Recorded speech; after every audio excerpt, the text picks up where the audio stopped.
Hi, I'm Phil Brock. This is Brock and Your Block, and I was wandering around Bergamot Station this afternoon, and I wandered into this building. It says Writers Boot Camp. So today, we're going to find out about the Writers Boot Camp. What do I need to do to become a member of the Writers Boot Camp? We'll walk up for a minute. Yeah. How are you doing? Good. So you're the owner of the establishment I just trespassed on. Yes. What is your name? Jeff Gordon.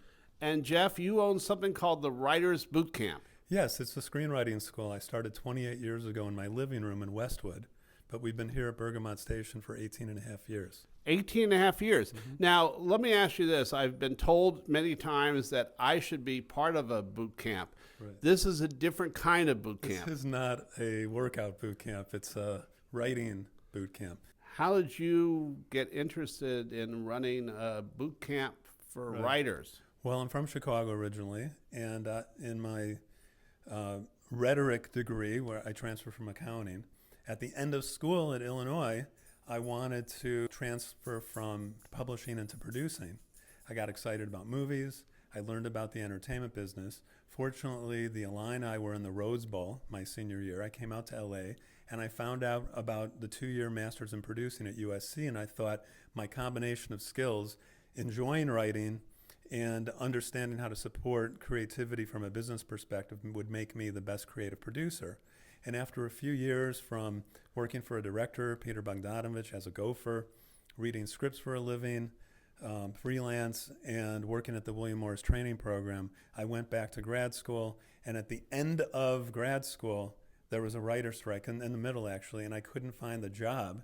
And I started Writers Boot Camp because there were really no writing classes that were about writing process. There were lecture classes, anecdotal, somewhat guru-oriented lectures, which I just didn't think were pragmatic enough from a professional perspective. So with 7 writers in my living room, I created a syllabus, and from idea to 7 weeks, you complete a screenplay and learn fundamentals while you write. The slogan of the company is, "The secret to writing is writing." And now we have 10,000 alumni. Our alumni have won Oscars, the Tony, Golden Globes, Emmys, Writers Guild Awards, hundreds of credits in TV and movies, and more than 500 books and novels published. That's fantastic. You worked for Bogdanovich. It's good on your resume. At his house. He actually, years later, referred somebody to Writers Boot Camp. Tell me about your program and hopefully why you regret going to USC, because I'm a Bruin. Well, I don't. For so many years, it's been LA's, professional football team. It was a grad school experience. I still root for Big Ten whenever possible. But I love LA. I've lived in LA a very long time and started the company very early on to create a community of writers to work with as a producer. But at the same time, I wanted the educational material to be an end in itself. Of course, you need collaborative skills, you need some perspective, and it's great when you have helpful friends. But most writers are prematurely submitting material, and a first draft does not a script make. So we have a 7-week course, which is a Friday night and Saturday morning. Those are the only live classes now. And then the additional sessions are done by teleconference. But we require 10 hours a week in order to create a TV pilot, a feature script, or the foundation of a book or a novel.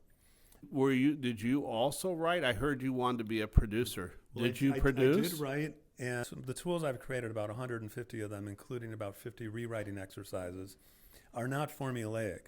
They are a way to define how your story and your project works within industry accepted standards. Of course, then you can differ, like playing jazz, once you know how things really work. And structure is crucial if you don't know it, but it's tertiary once you do. What's more important is character development, meaning that an audience can identify with a character and have a rooted, grounding interest. And then fresh entertainment. And how are you not derivative? What are you contributing? Behind the camera today are 2 of my staff members from my office who happen to be our literary representatives. Oh, yeah. So they're identifying fully with what you're saying. And derivative, because, I remember when Jurassic Park was in, it was Jurassic Park meets Star Wars meets something else, and everything followed because everyone they watched something else. They said, "Oh, I can come up with a variation." The trick is to come up with something original. Well, how it owes to the lineage, but then departs, and how that departure is a very conscious layer of moments that have something in common that is uncommon because we haven't seen it before. So it's a certain kind of entertainment. We really define two conceits: unique personality or unique action. A character has to do that action, what they're doing along with a second star, somebody else in the middle of the story, how that relationship also progresses and connects the intricacy of the story with the intimacy of the development of that relationship.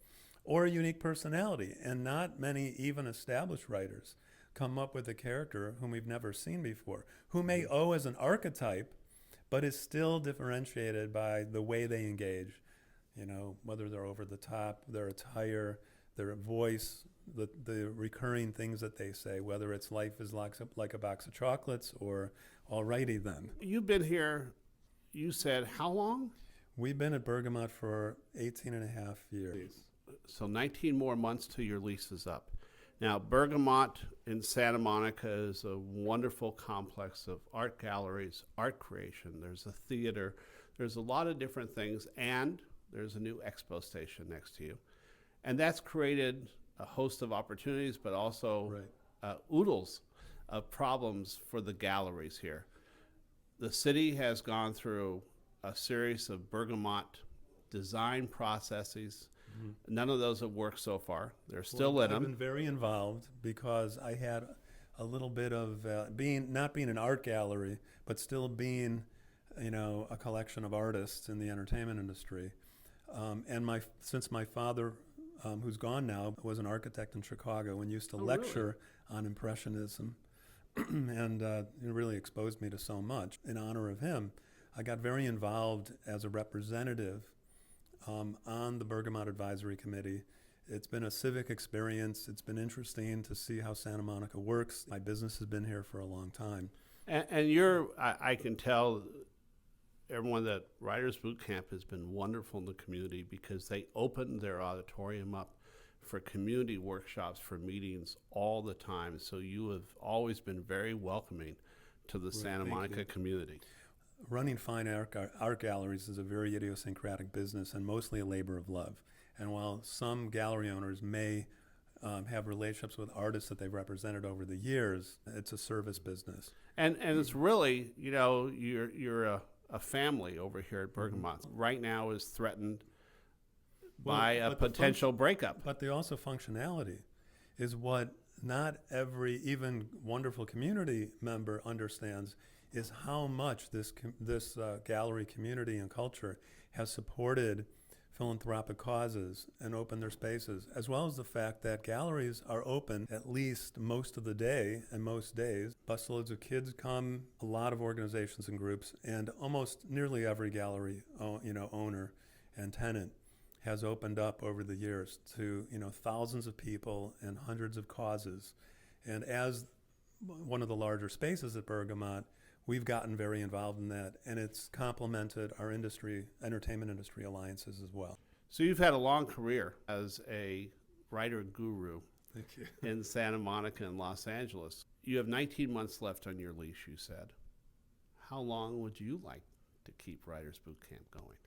Well, Writers Boot Camp will continue wherever we are because we're mostly a destination. But we've been proud of being a contributor to the arts community. We've brought a lot of people over the years to Bergamot Station. We would love to be participants at Bergamot for the next 20, 30 years. We understand the fight going on with a metro station adding value to the property.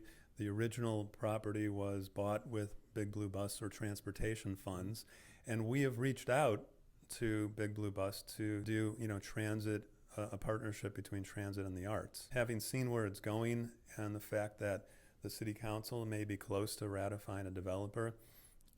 Unfortunately, it doesn't bode well for the continuation of the galleries, because if you're truly committed to tenant retention and supporting the art galleries, then there should be some proactive stance toward lease parameters And here we are 11 months on the public property, and that hasn't been resolved with the galleries. Our community, 44% of the Santa Monica working community is involved in the arts.